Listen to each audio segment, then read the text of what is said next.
Es que sí, yo tengo pues para el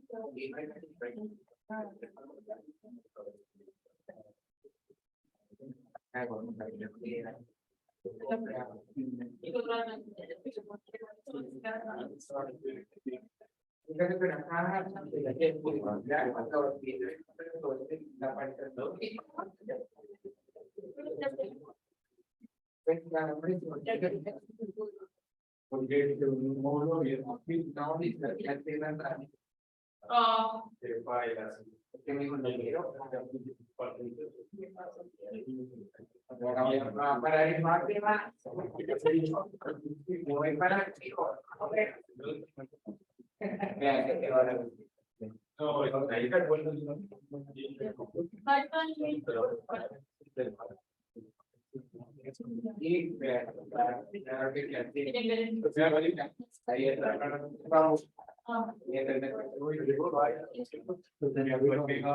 y acá de aquí para allá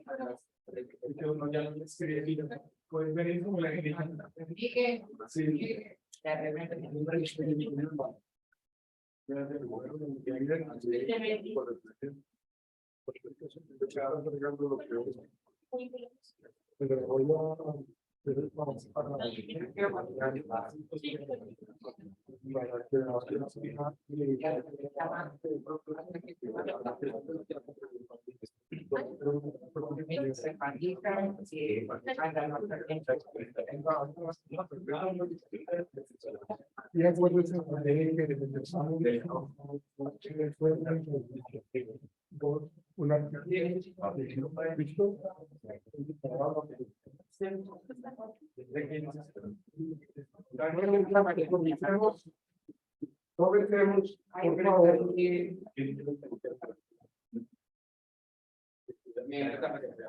bueno, por fin va a aparecer ustedes en la plataforma.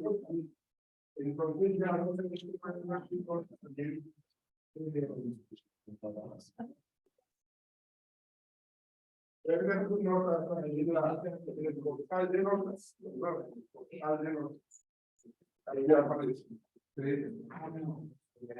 Entonces,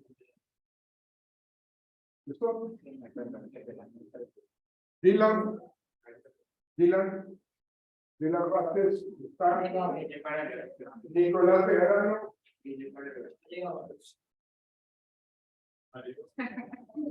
Elena, Pedro Andrés Velasco, Valentina Rojas, Jesús Ramos,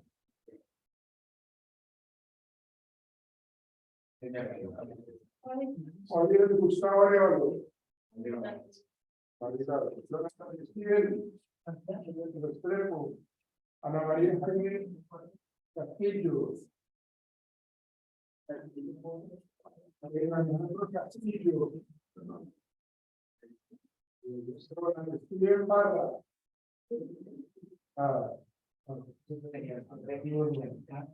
Eduardo González. También Ricardo Capela.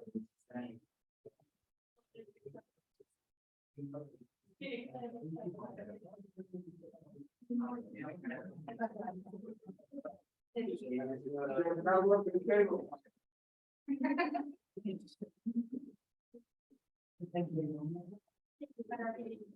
Henry Castro.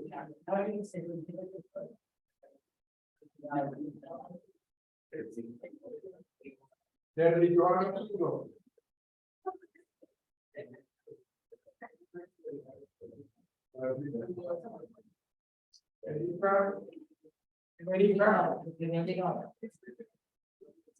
Juan Carlos Benítez.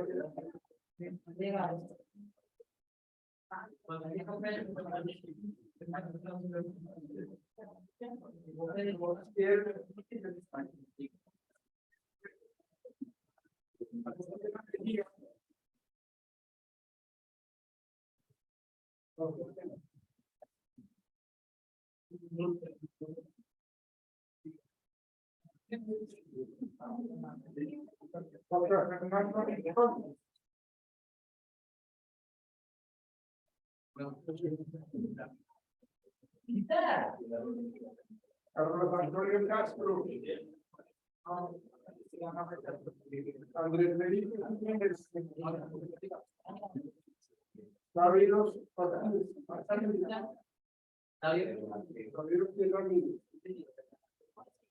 Julián Quintero. Daniel Santiago.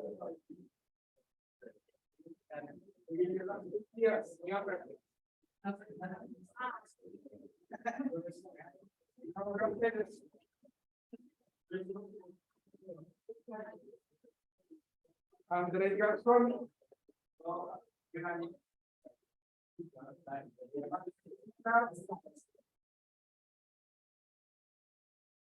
Abri. Paulo Eduardo.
Ah, no, esto es Michel Dayano.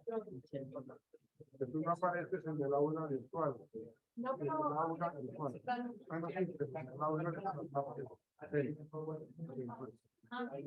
Pero si no hay virtual, no apareces en el aula virtual.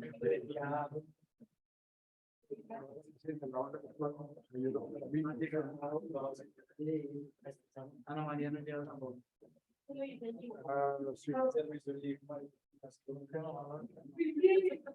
O ya no está en la aula virtual.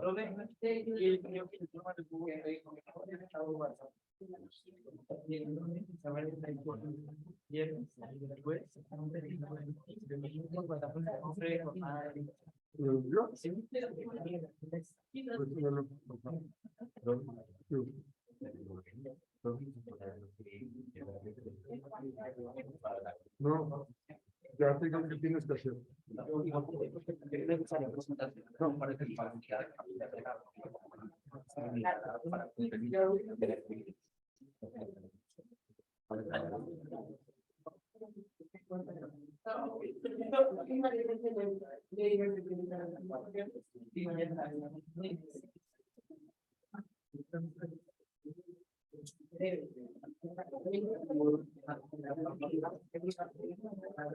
No, se lo entrega cuando te entrega.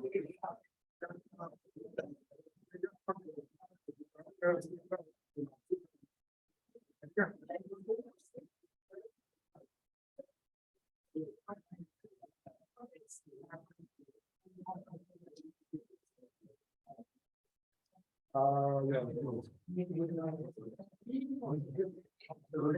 Sí.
Presten atención, por favor. El miércoles, hasta el miércoles, les voy a pedir por favor de que me envíen al WhatsApp, ¿sí? El artículo que seleccionaron.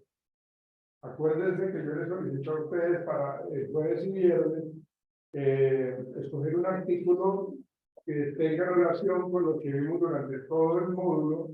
Entonces, me van a colocar fulanito de tal y fulanito de tal van a trabajar ese artículo, ¿sí? De tal manera que ustedes no repitan temas, por favor, ¿no? Entonces, ese artículo es el que ustedes tienen que socializar jueves y viernes, por favor, ¿no? Porque el viernes ya terminamos nuestra jornada académica de este módulo. ¿Listo? Entonces, el miércoles, por favor, estoy a la espera de estos artículos y los nombres para que sepamos cuáles son los integrantes de cada grupo.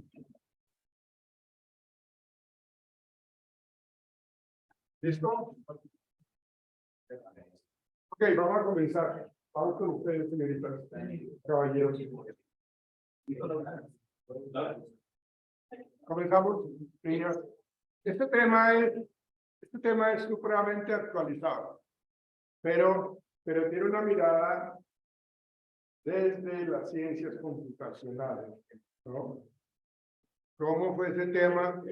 Acuerden, bueno, no quiere decirse que la virtualidad comenzó por la pandemia, obviamente no, ¿no? Pero sí se hizo muchísimo énfasis en la necesidad que se tuvo en las diferentes instituciones educativas e inclusive laborales para trabajar de una manera híbrida, para trabajar de una manera virtual o para trabajar cierto tiempo en la empresa, cierto tiempo desde la casa.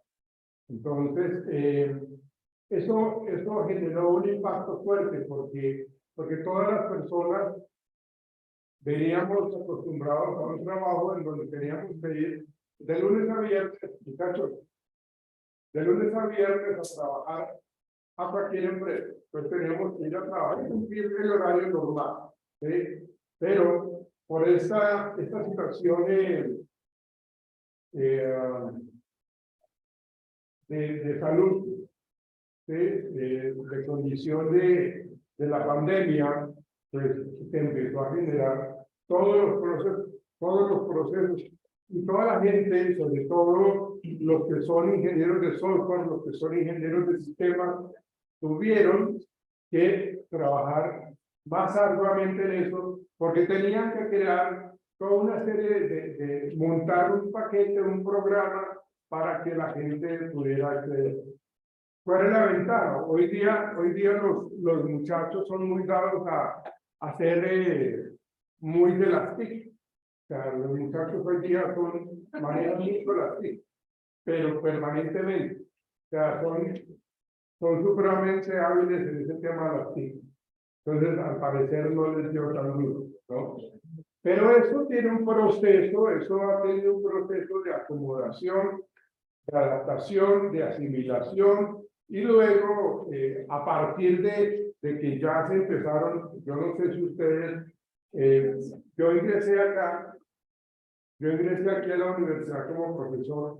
A esta universidad yo ingresé en el 2020, ¿no? Eso fue, en ese mismo año se empezó el aislamiento obligatorio, ¿no? O sea, yo llegué acá y empecé a entrar clases de 8 a 10 y ya teníamos que venir acá con tapabocas y con distanciamiento y ya habían un poco más de letreros esos de los 2 espacios, 2 metros de separación. Entonces, se acabó ese módulo y la noticia de la Secretaría de Salud y del Ministerio de Educación es todos por la casa, todos en aislamiento, todos a estudiar y a trabajar desde casa.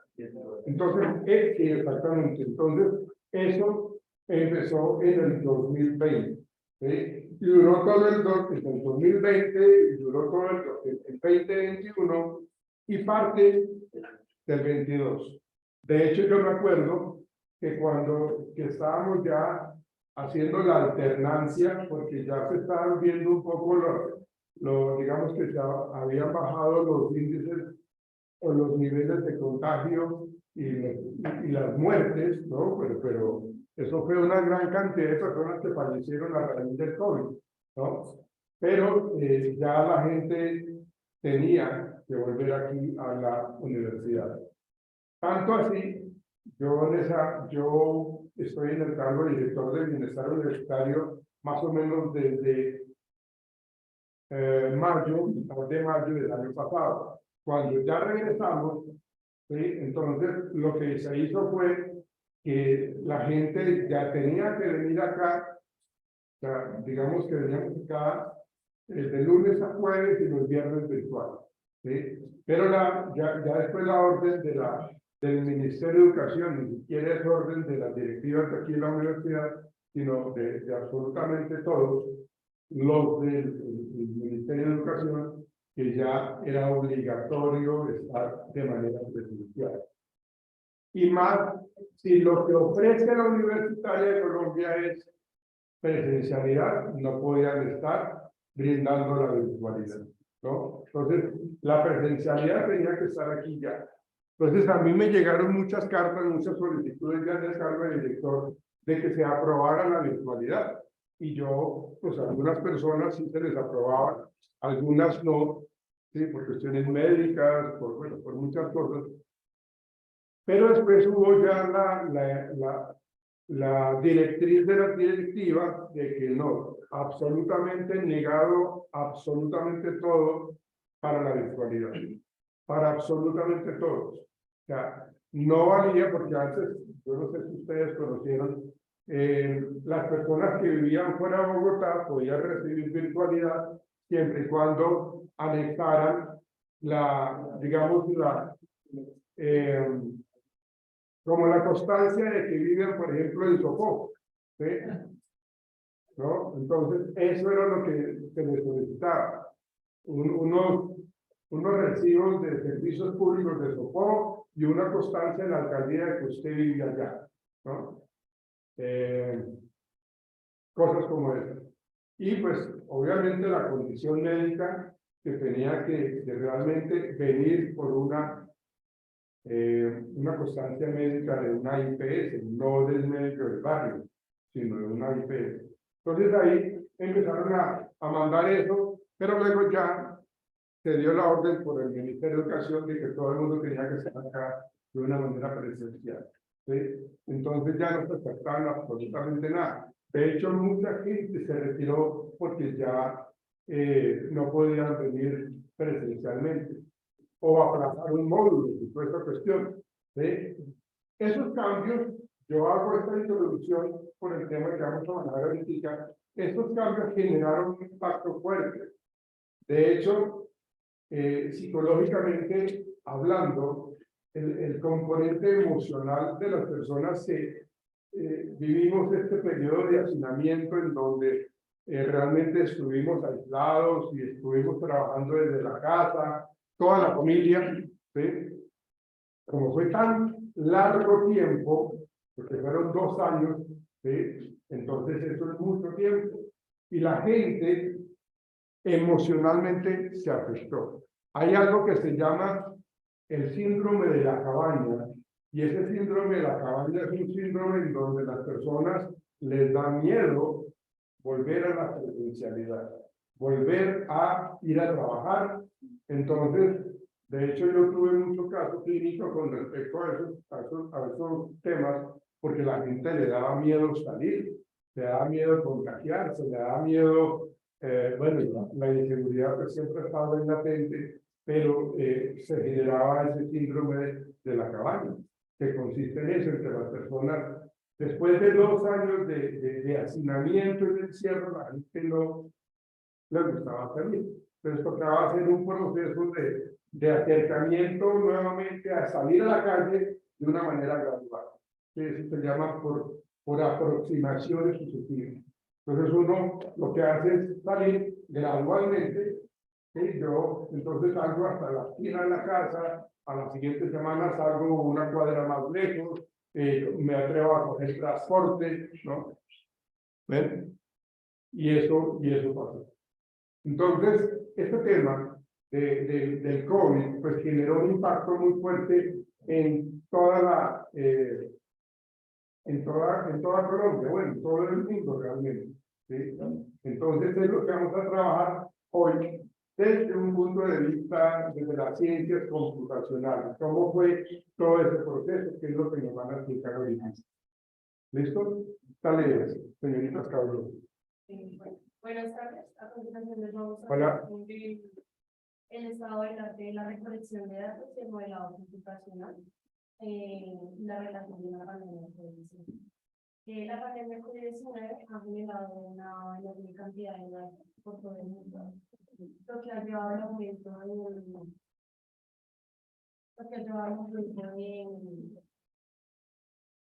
la información de la utilización de las técnicas mediante la recolección de datos y el modelado transnacional para ayudar a comprender gestiona la propagación de la enfermedad.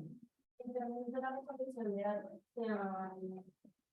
se han incluido diversas fuentes como los datos de pruebas, de transacciones y mortalidad, así mismo como información de la movilidad de las personas y el comportamiento en su vida cotidiana. Gracias a esta información se ha logrado desarrollar un modelo de prevención para esta enfermedad. Y a continuación mis compañeros van a comunicar la entendido.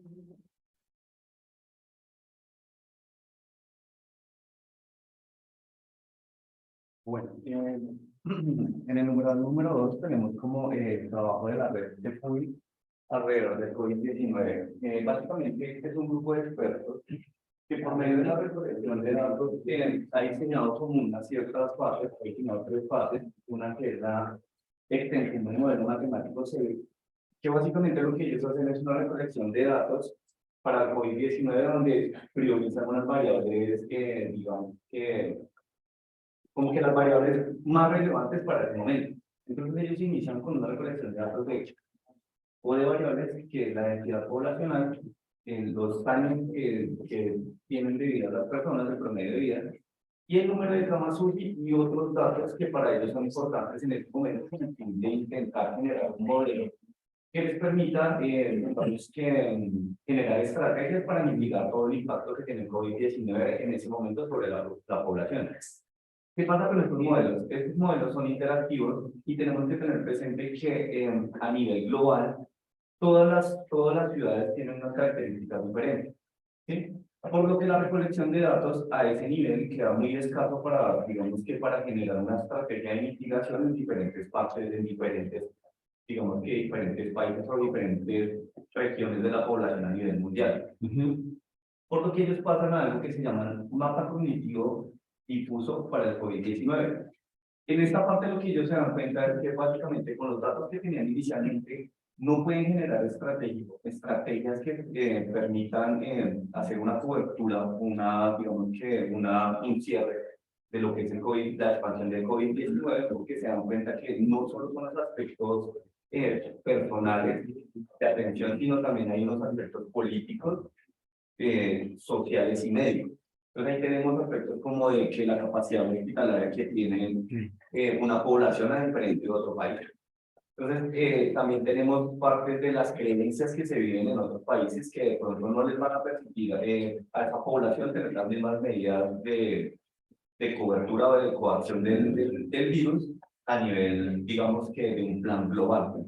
Lo que genera que ellos empiecen a pensar en la inteligencia artificial como, digamos que ya tenemos la recolección de datos y la inteligencia artificial básicamente va a ser la herramienta con la cual ellos van a empezar a generar modelos.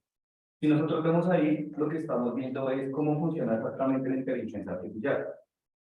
Digamos que eso no lo dicen en la lectura, pero sí es bueno entenderlo porque va basado en eso. Entonces, la inteligencia artificial básicamente está compuesta por una red neuronal. Digamos que cómo es el funcionamiento. La red neuronal va a siempre tener como primera neurona que se va a llamar la entrada, que es el núcleo. Ese núcleo va a estar conectado a las variables que vienen siendo lo que nosotros tenemos ahí, las capas de conexión, las capas intermedias. Y como salida va a generar un resultado. ¿Qué hace ese compuesto, esa red neuronal? Básicamente lo que yo le estoy es administrando muchas variables y él va a empezar a captar unas variables y a generar posibles resultados para mitigar lo que es el impacto del COVID a nivel global. Entonces ellos se dan cuenta que cuando la inteligencia artificial tiene unos sesgos de las variables, o unas variables, digamos que muy generales, los pronósticos que dan no son asertivos. Por eso les decía que en un momento cuando ellos iniciaron con la inteligencia artificial para generar estrategias, se les quedaba muy corto porque en realidad estaban tomando variables, digamos que muy generalizadas para la complejidad de cada una de las regiones a nivel global. ¿Cuáles serían esas variables? Hablamos ahorita. Uno es, digamos, la densidad poblacional, otro es el promedio de vida que tienen en otros países las personas. otro es el nivel de habitantes que hay por cada país, y eso va a generar una variación en la realización del modelo. Hablábamos ahorita que cuando ellos generan esa otra fase como el mapa cognitivo difuso para el COVID, difuso para el COVID, se dieron cuenta que la parte social también era una afectación. Tú lo decías ahorita. Existen personas que están, digamos, reacias a llegar a la nueva normalidad, que era salir por tapabocas. Existían personas que no lo ponían porque se ahogaban. También está el tema cultural de las personas. Hay personas que por su cultura no van a permitir hacer ciertas cosas. Entonces, digamos que todas esas son variables que tenían que alimentar ese modelo de inteligencia artificial, pero que en su momento fue paulatino y se fue desarrollando poco a poco. Digamos que no fue un proceso que se pudiera generar en un solo momento, sino que cada vez más esas capas intermedias se iban llenando. Entonces, ¿qué dicen ellos? Se dieron cuenta que tenemos unas variables macro y van a tener que ir digamos que adicionando más capas neuronales para que el modelo se vaya adaptando a la región del mundo en el que nosotros lo pongamos a funcionar, porque, como te decía desde el principio, no va a ser un modelo que funcione a nivel global, siempre va a ser sectorizado.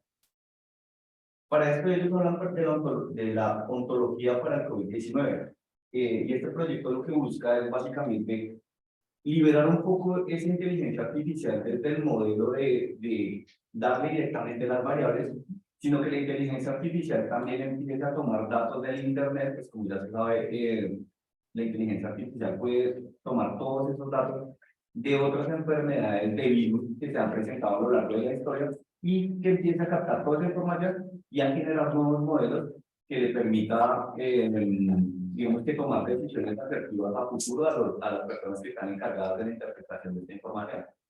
Porque ellos también dicen una cosa, tenemos, digamos que una red neuronal que puede generar 10.000 soluciones. Están en manos de nosotros ver cuál en realidad es la más asertiva, la que más se adapta a cada región del mundo.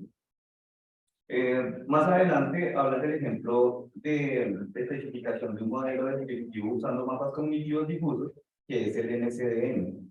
Básicamente es lo que yo estaba diciendo ahorita. Esto ya es una herramienta que se está utilizando actualmente para dar diagnósticos de apoyo sobre niños que tienen autismo.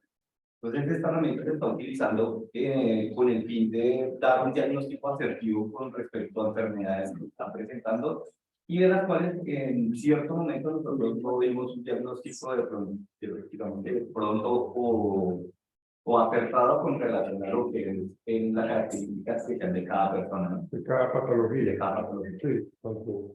Yo no sé si ustedes, discúlpame, yo no sé si ustedes se acuerdan, hay una película que se llama Trascendencia o Trascendente, ¿sí? Y habla muchísimo de esa inteligencia artificial, habla muchísimo de esa inteligencia artificial. O sea, ¿qué es lo que a nosotros como seres humanos nos caracteriza? Que nosotros siempre queremos tener el control de absolutamente todo. En la medida que nosotros tengamos el control, podemos controlar y podemos predecir, ¿sí? Entonces, esa es la controlabilidad y la predictibilidad de nosotros como seres humanos. En esta película se crea una máquina que tiene la capacidad de procesar información, de generar ideas, de generar soluciones y de mejorar, porque siempre la idea es, a nivel mundial, es mejorar la calidad de vida del ser humano.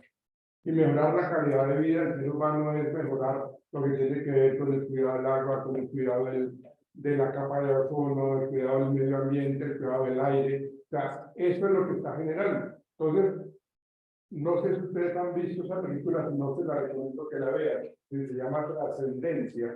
¿Sí? Y realmente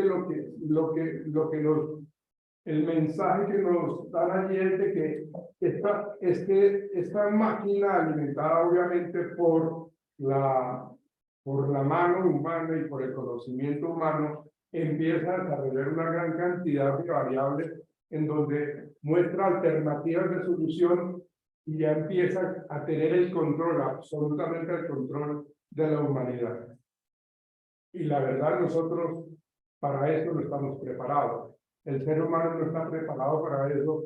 Y empezaron, el mismo ser humano que creó esa máquina de inteligencia artificial y que nos nos vendía la idea de mejorar nuestra calidad de vida, el mismo ser humano empezamos a tener temor hacia eso, porque ya no estamos controlándola, ya tiene una gran capacidad que lo que funciona es la parte cognitiva, porque procesa información en milésimas de segundos.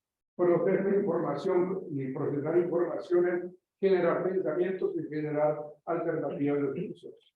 Y eso nos movió el piso a nosotros, eso al ser humano, me refiero yo. Entonces, esa situación hace de que nosotros, a veces, con todo esto, y que fue generado por el COVID, necesitamos siempre buscar ese equilibrio en donde tengamos la posibilidad de generar alternativas de solución, pero como siempre tenemos la idea de querer controlar y predecir, pues no soltamos siempre, porque pues hay muchos intereses ahí creados que hacen que de pronto no tengan ese tipo de control realmente de la situación.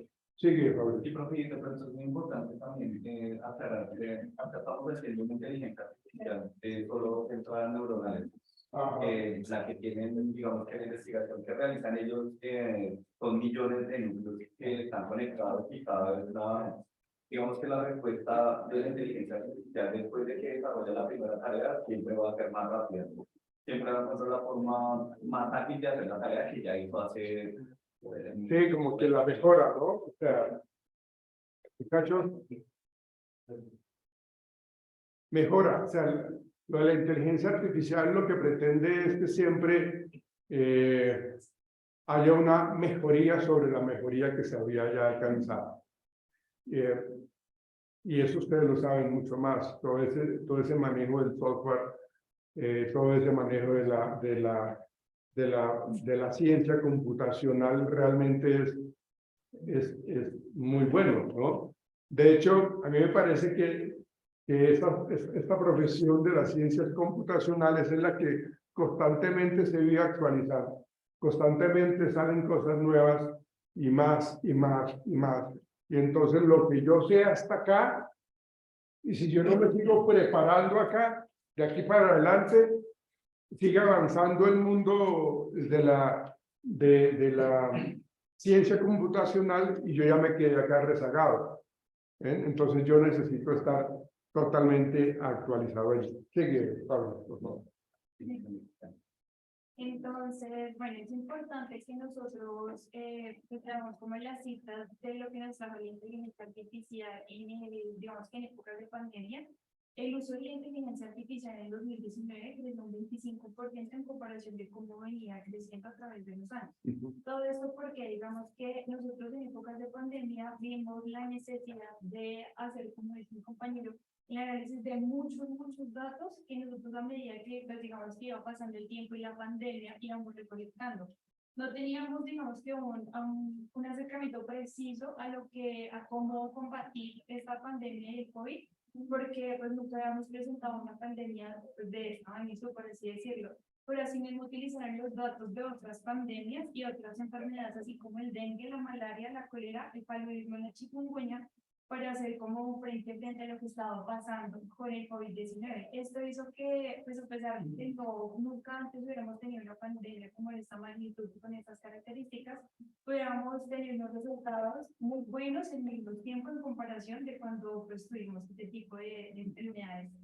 Entonces, digamos que como nosotros estábamos con la ayuda de la inteligencia artificial utilizando esta información, digamos que se utilizaban de muchas maneras. Primero, como para diagnosticar qué pacientes y qué personas tenían más posibilidades de contraer el virus y morir. Digamos que las características de la población que más estaba muriendo, digamos que en cuestión de COVID-19, entonces veían mucho si era cierto que personas con enfermedades como diabetes, hipertensión, con obesidad, sí realmente esto los llevaba a ser un poquito más frágiles, por así decirlo, ante el virus.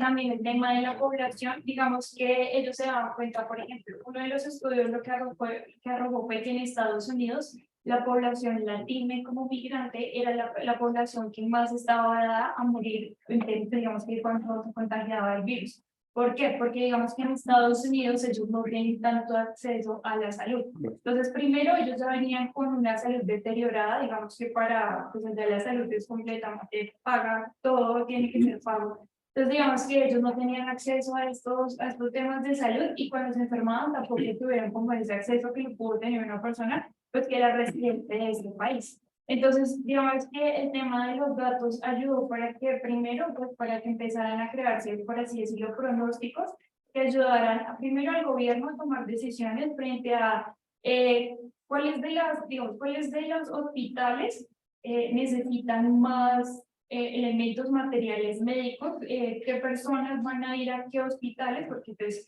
para mí es un secreto que no todos los hospitales tienen los mismos equipos médicos para atender a las personas, la misma capacidad de camas UCI y también todo este tipo de cosas que se hicieron. Por ejemplo, es importante, no sé si recuerdan que acá pasó algo que se adecuaron en muchos lugares con camas UCI que al final no fueron utilizados.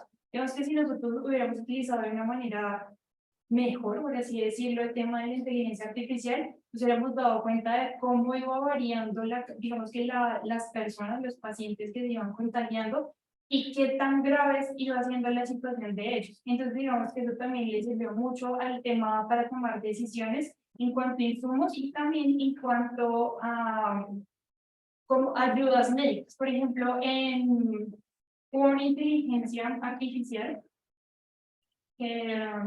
ayudaba, digamos que lo que hacía era que si un paciente tenía coronavirus, él a través de tomografías podía hacer análisis de rayos X y en 10 segundos le podía decir a un médico si esa persona tenía o no tenía afectaciones, digamos, que pulmonares que le podían, digamos, que podían llevar A la muerte. Sí. y eso es un elemento que aún se está utilizando y que todo, digamos que nosotros muchos no sabían, muchas personas no sabíamos y lo podemos estar utilizando. Esto fue una inteligencia artificial que en este momento está gratis el acceso de todo el mundo. Si uno tiene la imagen de la tomografía, uno puede hacer, digamos, el escáner a través de esta inteligencia artificial para hacer el uso de lo que ya se desarrolló y se desarrolló ante la pandemia. Entonces, digamos que lo que habla esto es cómo nosotros, gracias a la inteligencia artificial, pudimos predecir y pudimos, digamos, crear el tema de la vacuna, sabemos que todo era un virus que iba cambiando. Pero también esto ayudó por lo mismo, porque se podía predecir a través de los datos el tema de cómo iba cambiando, cómo iba mutando este virus. Entonces también ayudó para el tema de la vacuna.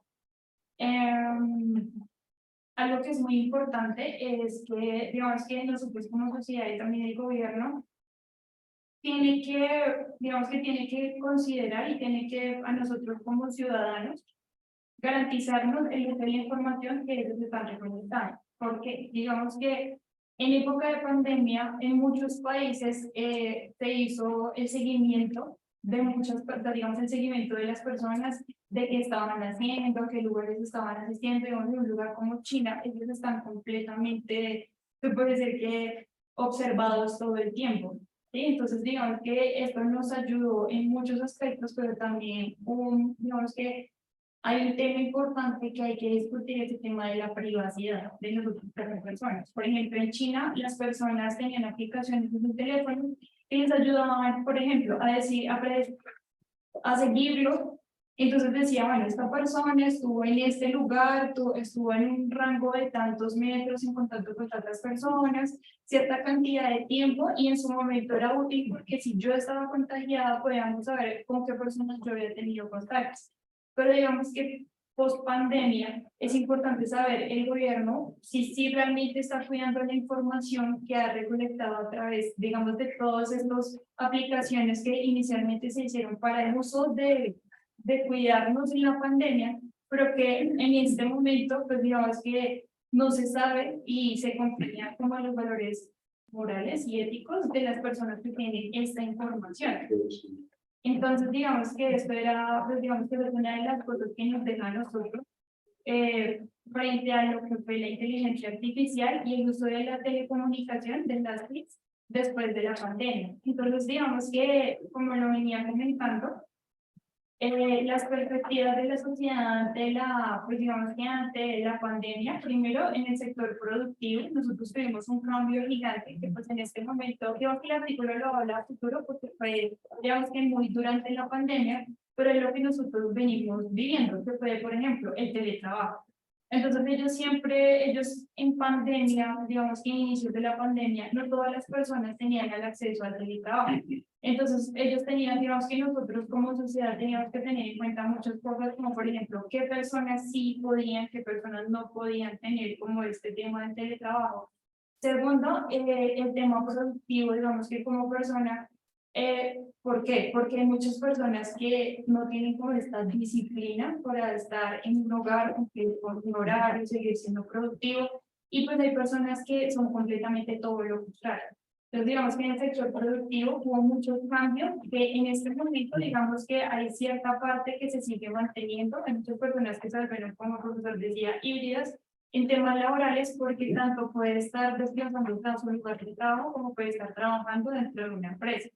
Entonces ya todo depende de cómo las organizaciones lo vean, porque hay estudios que económicamente demuestran, o sea, que demuestran que económicamente para una empresa es más económico tener una persona trabajando desde la casa, porque digamos que los gastos locativos de una sola persona son supremamente altos y ya trabajando desde la casa, pues no se ven, no hay que afrontarlo.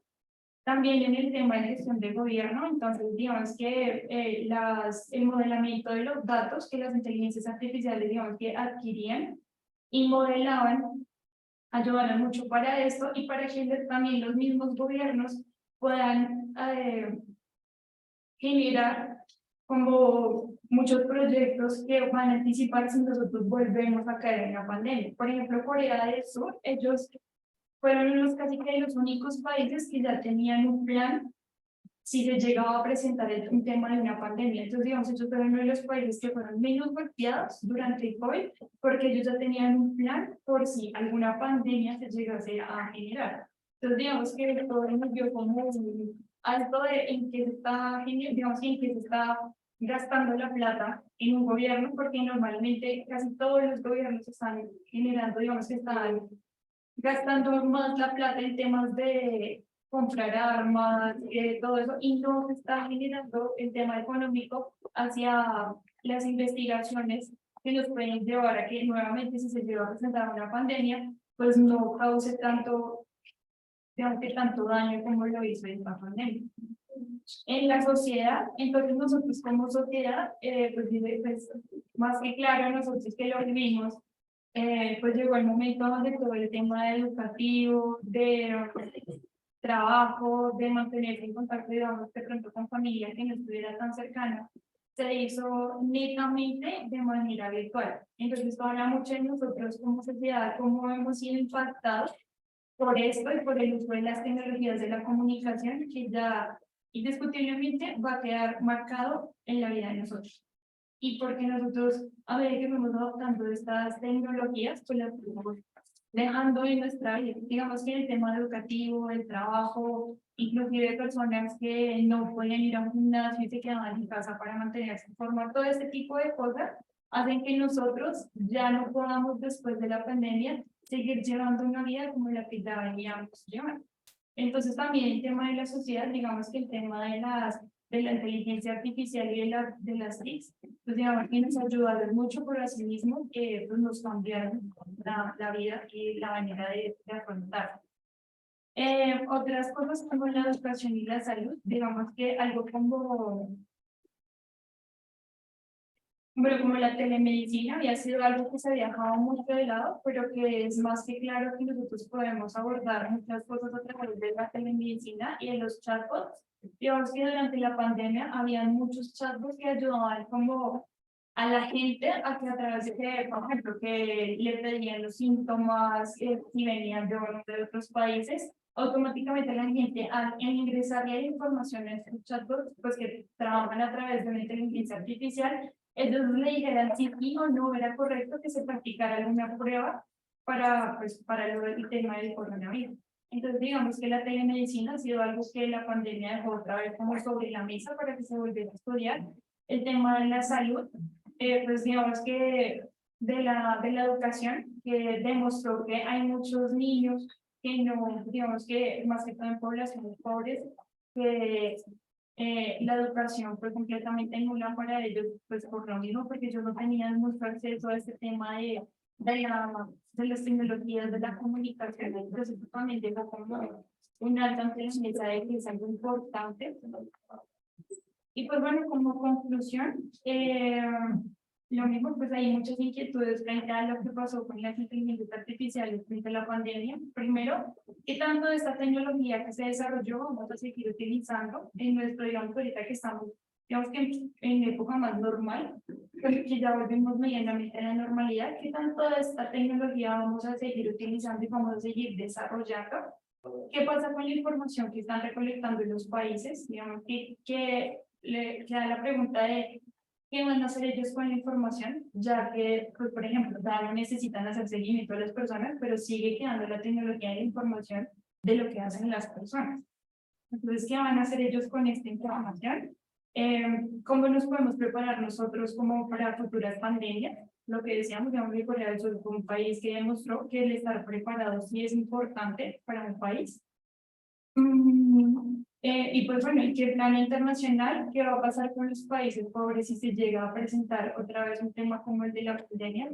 Porque pues para mí es un secreto que para los países que primero son, digamos que son llamados pobres, el tema de la salud, el tema de la salud de las personas que la habitan frente a otra pandemia que puede llegar a pasar, que puede llegar a pasar con lo mismo con la economía, porque una cosa que sí pasó y es que el tema del comercio se volvió completamente comercio por internet. Entonces, digamos, los pequeños empresarios que no tenían acceso a este comercio se dieron cuenta de lo importante que es tener, digamos, que el tema de la comunicación y el tema de la telecomunicación de las TIC presente, pero digamos, en los países pobres que esto no se ve, ¿qué va a pasar con ellos? Entonces, esas son como preguntas que le deja ese tipo de pandemias. Claro. Ahí lo mismo. ¿Tuvo algo más? Eso como introducción. ¿No? Ya, ok. Bien, nosotros realmente no estábamos preparados para este tipo de condición, sobre todo nosotros como país tercermundista, en donde realmente la igualdad en cuanto a los servicios de salud es bastante diferente. O sea, la igualdad es casi en unos porcentajes muy altos en diferencia. ¿Sí?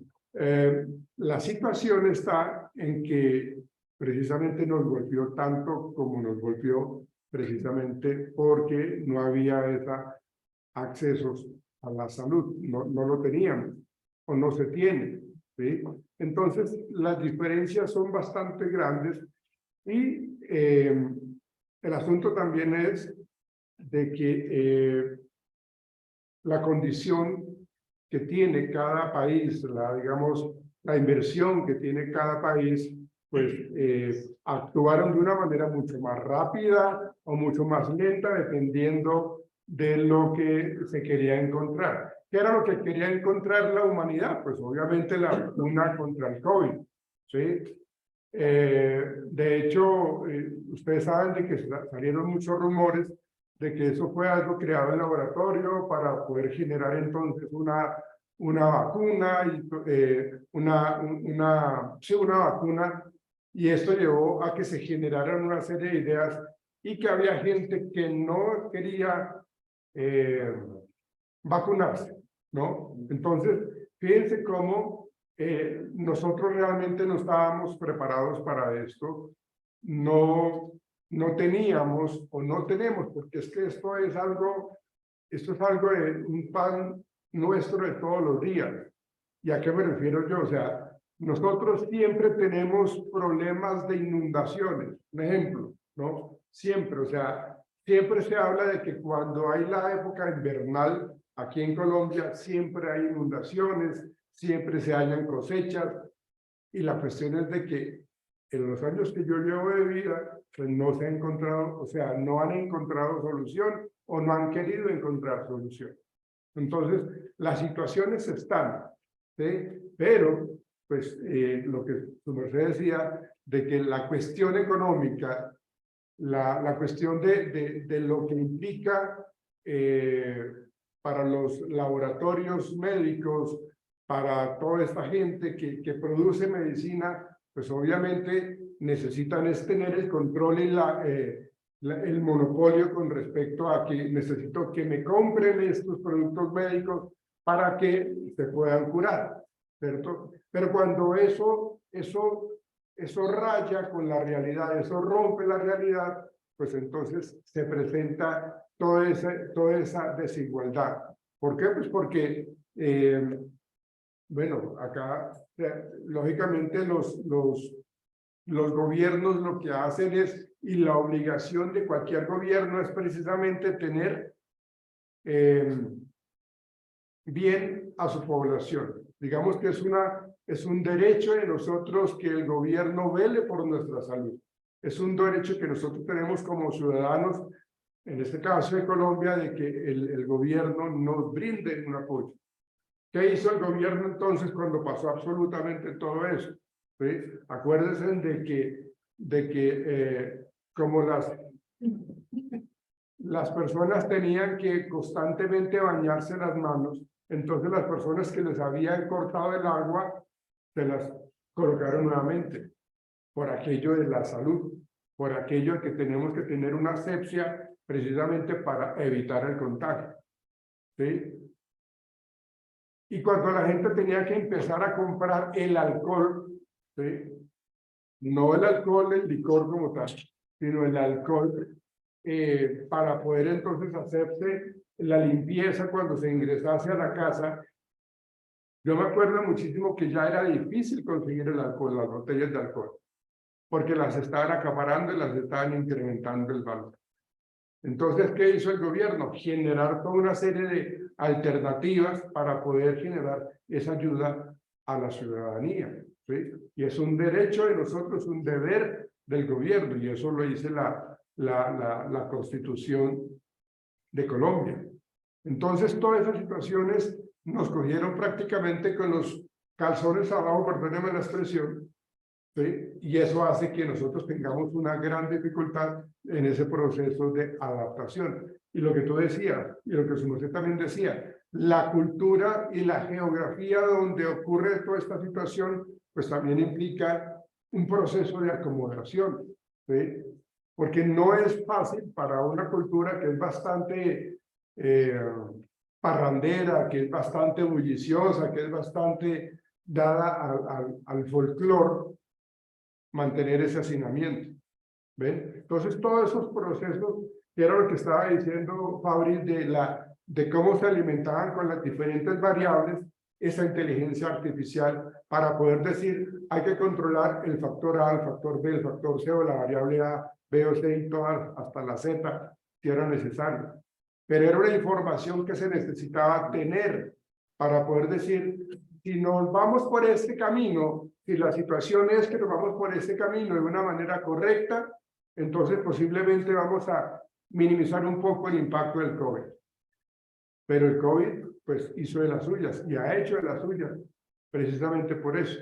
Y lo que ustedes decían, o sea, obviamente hizo un impacto mucho más fuerte en las personas que tenían enfermedades premórbidas, ¿sí? ¿Ven? Personas que realmente ingresaban allá y realmente no sabían si iban a salir. ¿Ven? Y todo eso, mire todo este proceso que nos cambió radicalmente. Cuando un familiar de nosotros fallece, uno va al velorio, va al cementerio, va a la cremación, y no, las personas que murieron de COVID eran incinerados y no tenían una santa sepultura. ¿Ven? Y eso impactó fuertemente. Eso generó un impacto muy fuerte en nuestros hábitos cotidianos, ¿sí? Entonces, fíjense cómo desde lo que estamos planteando en nuestra Cátedra Colombia, pues precisamente estamos diciendo cómo el gobierno tenía que apoyarnos a nosotros, cómo, de qué manera teníamos que invertir en nuestra salud. ¿Ven? Y se generaron todos esos espacios para hacer la telemedicina, hacer la teleconsulta, que obviamente no es para nada igual a una consulta cara a cara. ¿no? Claro que al principio porque no va a dar citas médicas y ya ni lo tocan a uno. Está haciendo un-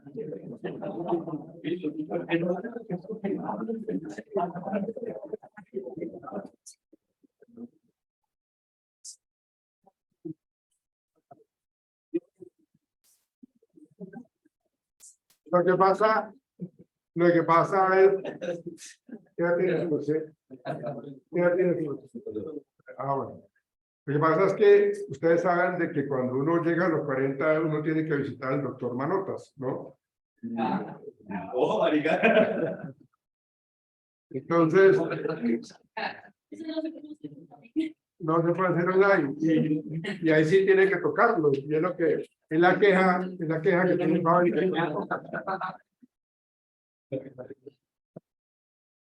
Bien,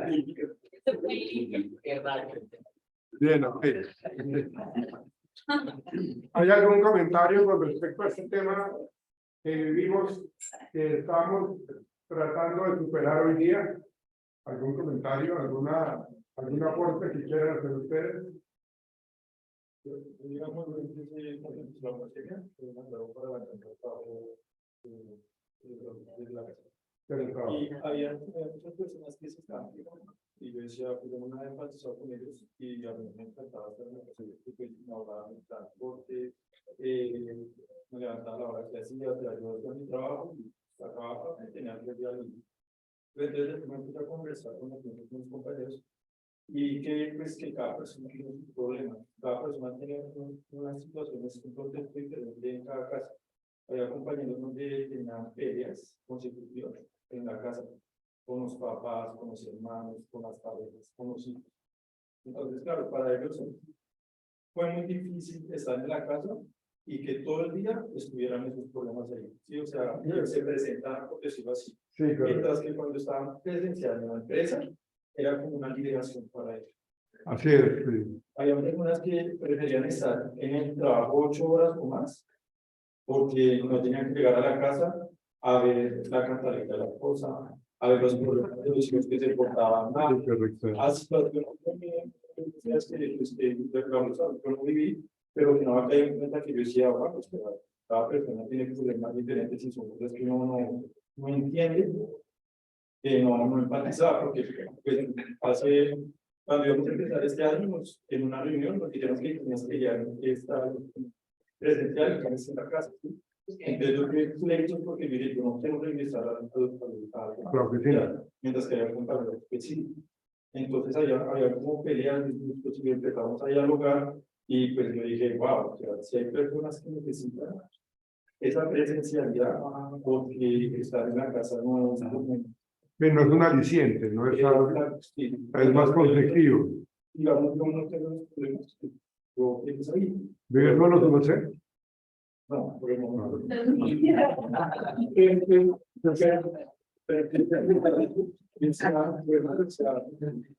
Para mí era disfruto estar ahí, sí, me ahorraba mucho tiempo, Dinero. pero para otros preferían estar, digamos, allá en la centro, preferían quedarse hace mucho en el centro para no regresar a la casa.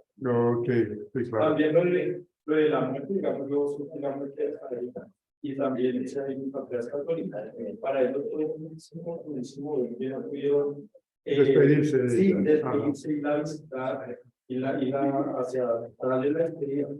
Y para nosotros hicimos una despedida después de 2 años, después de que nos fuimos, porque ya fue una muerte muy temprana. Ella era de peso, tenía alto peso, pero sí le dio, una vez fue rapidísimo. 2 años después de que pasó la pandemia, ya fue el año pasado, ya decidimos hacer una reunión a la tarde, y ir a tal lado, todos nos reunimos y hicimos la despedida. Hacer algo simbólico para Sí, ellos. Ok. exacto. Sí, sí, ok. De hecho, las reuniones familiares se hacían vía Zoom, ¿no?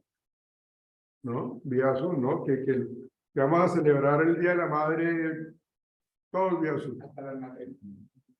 Sí, claro, correcto. Los grados, sí, correcto. Sí, eso era algo que en la vida uno iba a pensar de que iba a suceder, pero pues sucedió, ¿no? Ahora la cuestión es, ¿qué va a pasar cuando, bueno, digamos, si nosotros vamos mucho más para los años atrás, pues la peste negra fue algo muy similar a lo de la pandemia, pero obviamente no existía la tecnología o las TIC que tenemos ahorita. Entonces la gente ya se enfermaba y se moría y terminaban aislados y no podían ir al colegio, pues porque no había computadores, no había absolutamente nada.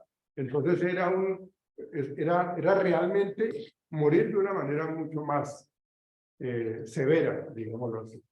Pero con el paso de la ciencia, la evolución de la ciencia, pues obviamente tenemos la oportunidad de tener mayores facilidades con respecto a estudiar, ¿sí? O sea, yo digo que ustedes, esta generación de hoy día, son supremamente afortunados, porque ustedes tienen la posibilidad de investigar ya en Internet. En mi época, cuando yo estaba estudiando psicología, yo me gradué en el 90 como psicólogo en el 93, 94, ¿sí? Pero para nosotros investigar teníamos que ir a la mensaje Larango y hacer una filotota para poder llenar esas fichas y que le entreguen a uno el libro para uno fotocopiarlo, ¿sí? Pues porque eso era algo que se tenía que hacer.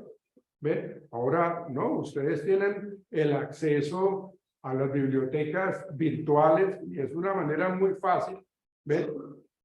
Pero todo en exceso pues tiende a ser negativo, porque entonces ya ustedes, mire, yo traté de hacer acá, acá en la universidad una feria para que vinieran las editoriales para que la gente compre libros. Hice un sondeo y la gente no compra libros, ya la gente no lee libros, ¿no? O sea, lo que hacen es leerlos desde lo virtual, ¿no? O sea, no tienen la posibilidad de coger un libro y oler el libro, sea nuevo o viejo, pero leerlo y tenerlo en las manos. Entonces, es algo que se ha perdido de una manera muy fuerte. Bien, ¿algún otro comentario? ¿Algún otro comentario que quieran hacer, muchachos? O sea, algo que están hablando de las vacunas. Yo vi muchos comentarios de gente que decía que esta vacuna era para otras cosas. Entre ellos hay uno que me parecía absurdo, pero vi que mucha gente le daba aquí es que con esa vacuna implementaban el GPS. Decía, pero ¿cómo van a hacer? ¿Implementaban qué? GPS. Ah, ok. Ah, sí. Sí, eso se prestó para muchas cosas. Y eso lo tomaban en serio, o sea, no vacunaban ya los Sí, ok. Bien.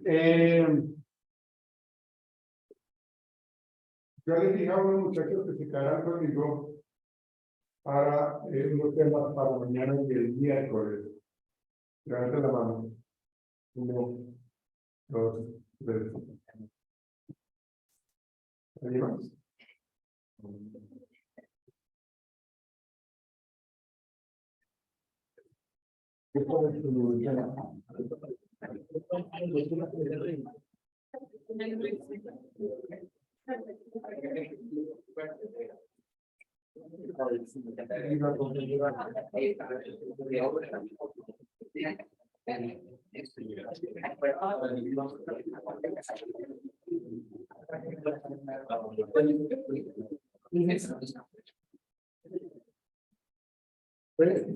La única manera de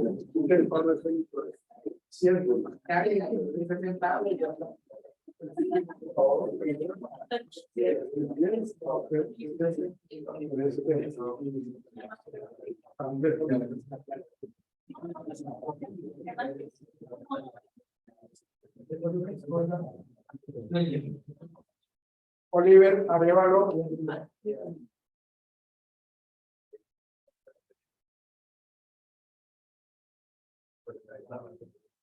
Ana María Jaime.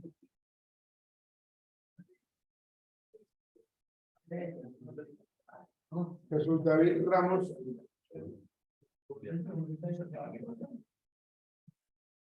Ronald Parra. Diego Andrés Correa. Alejandro García. San Ricardo Carrera. Laura Alejandra Jonathan Isidro Restrepo, Luis Armando Serna, Giancarlo Cortés, Henry Castro, Santiago Pereira,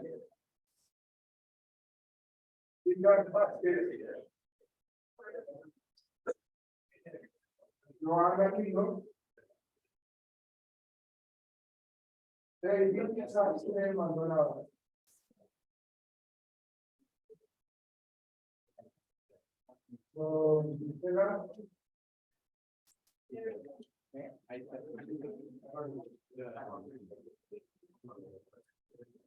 Daniela Salazar, Valeria Bolaño,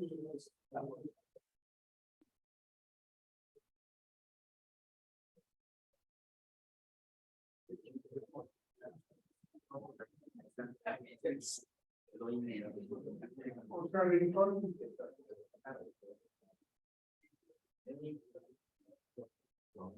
Andrés Felipe Jiménez, David Ortiz Ramírez, Pedro Andrés Velasco, Don Sebastián,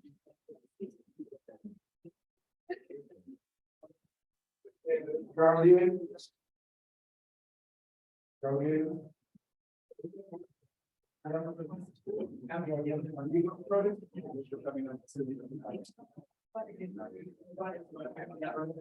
Gabriel Carrillo, Juan Carlos Benítez, Ana María Castañeda, Marta García, Carlos Castro,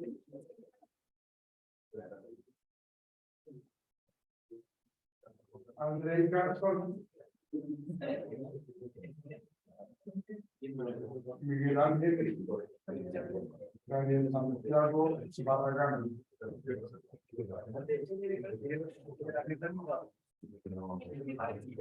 Hágame un favor, que quedan conmigo Carlos Antonio, María Fernanda, José Nicol, Valeria Bolaño, ustedes,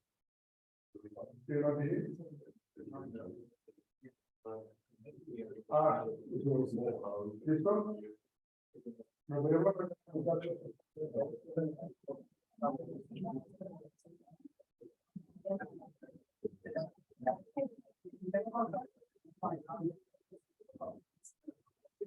Buenas noches.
¿Ya?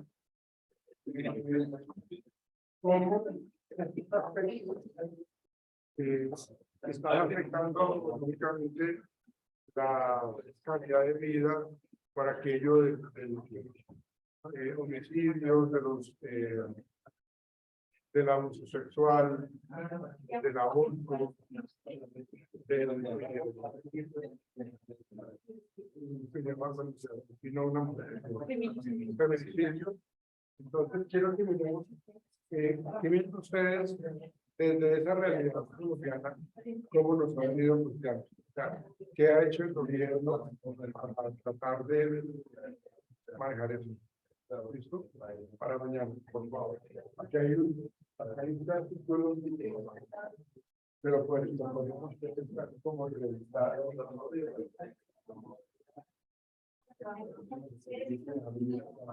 No.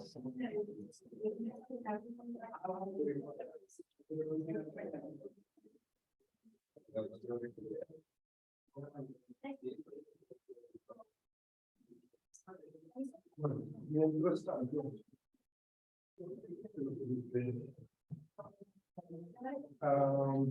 el post-conflicto sería para mañana, porque hay mucho trabajo y para el miércoles. Entonces, ¿cuál sería? Su merced, trabajo, por favor, en el post-conflicto, porque ustedes bueno, trabajan en el post-conflicto y bueno, ¿cuál es la expectativa que tenemos nosotros como ciudadanos pertenecientes a este país que se llama Colombia? ¿Sí? Entonces, trabajen por favor todo ese tema del post-conflicto y trabajen las expectativas a eso que puedan creer en eso, ¿no? ¿Sí? Para el miércoles, por favor. ¿Listo? Acuérdense que tienen que pasarme para miércoles los artículos que ustedes van a todos, los artículos que van a trabajar. ¿Listo? No me lo ahorita. Porque estuvo quieto tanto tiempo. No me lo olvidamos. Pero ahí está. Pero ahí está, pues, digamos, el tema que quiero que ustedes no tengan. Para ustedes, para mañana.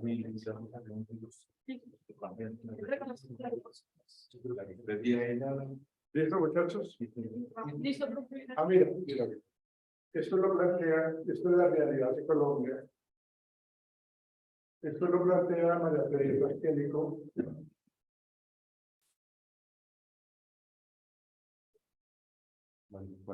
Mira, muchachos, aquí hablan, esta es la realidad de Colombia, la situación social, especialmente la pobreza y la inequidad en Colombia, y ahí se desprende todo eso que yo les estoy comentando de los feminicidios, del abuso, todo este tema, ¿no? Del impacto de esta situación en Colombia. Eso es lo que yo quiero que ustedes trabajen. Listo, para ustedes. Listo. Y para ustedes tres, el post-conflicto, por eso el post-conflicto y tener en Colombia. Porque yo sé que ustedes tienen una visión, perdón, interesante con respecto a eso. ¿Listo? Ok, listo. Esto es para el por favor. Pero por favor, allí, Ana María, entra. Bueno, Nicolás Vera no está acá, no. Valentino Rojas tampoco. Oliver Gustavo. Ana María Jaime Castillo. Erika. Juan Carlos Benítez. Juan Carlos Antonio Castro. Miguel Quintero. Freddy Garzón. Raúl Eduardo Domínguez. Y creo que no.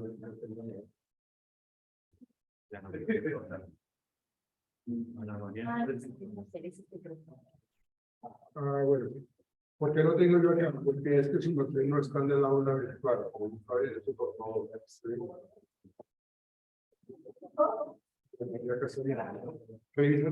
Revisa por favor si no va a ir me dices mañana por favor. ¿Listo? ¿Cómo es tu nombre? André.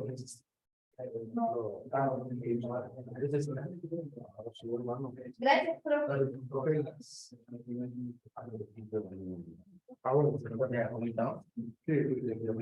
te lo voy a recibir. Muy bien también. Bueno, chao. Que estés bien. Gracias, saludos. Gracias.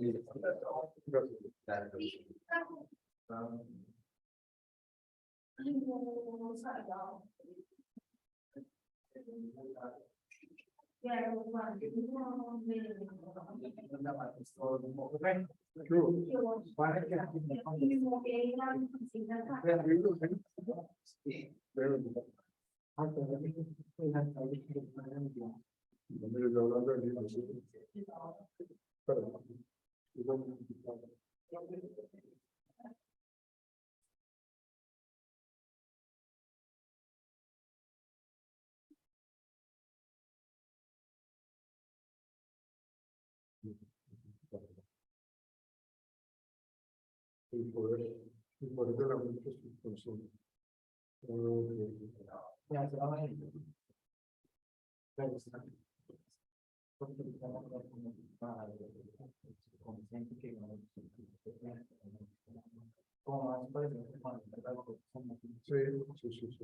Sí. ¿Cómo tener resultados de dislexia así? Sí, es bueno. Sí, es bueno. Yo llegué cuando le dije, no, es una hoja grande, Ana María Freire.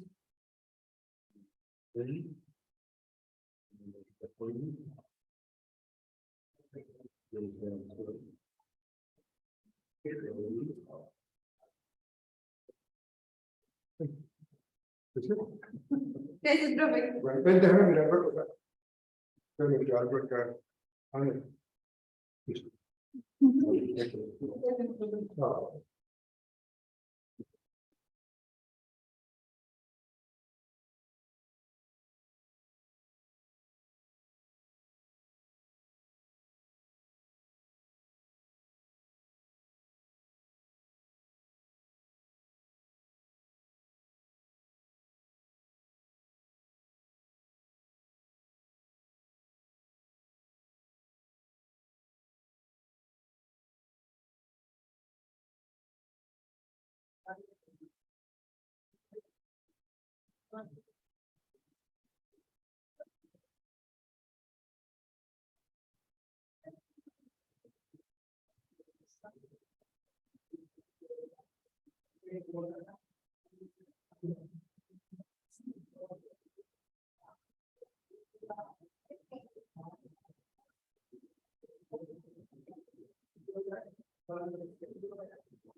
Un artículo del grupo académico. Sí, de la actividad. Bueno, los que vamos a poder ser un plan de grupo, estamos como la explicación ahora que la nota la horas todo lo demás la familia. Y luego que piensan que yo que sé que te va a hablar usted me entrega a mí, o sea, yo represento usted lo que sabe. Antes de que te hacer el título y si no lo tienes que exponer. No, no, dice. Pero si me lo entregan a mí. ¿Y cuándo no?